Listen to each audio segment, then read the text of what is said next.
High বন্ধুরা, চলে এসেছি আবার একটা কমেন্ট নিয়ে। তো আমাকে কমেন্ট করার কোনো প্রয়োজন নেই, জাস্ট ভিডিওটা পুরোটা দেখতে থাকো। দেখছো, আমাদের দেশের প্রধানমন্ত্রীকে নিয়েও গালাগালি করেছে এবং হিন্দু মেয়েদের সম্পর্কে কিরম ধরনের কমেন্ট করেছে দেখো। মানে এর থেকে বোঝা যায় আমাদের আর ওদের মধ্যে ফারাকটা কোন জায়গায়।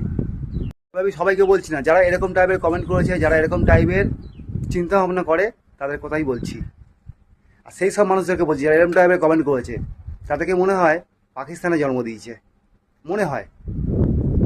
আর যারা যারা এরকম ধরনের কমেন্ট করছিস, তাদেরকে বলছি তোদের ঘরে তোদের মা বোন আছে, তাদের কাছে গিয়ে শুয়ে পড়বি। আর সেই সমস্ত ইউজারকে বলছি, বড় বড় ইউজারদেরকে বলছি, খুব ভাষণ মারতে এখন কোথায় গেলে। আর সেই সমস্ত হিন্দুর মেয়েদেরকে বলছি, সাবধান, এদের থেকে সাবধান, মানে এদের মতো মানুষ থেকে সাবধান, ঠিক আছে?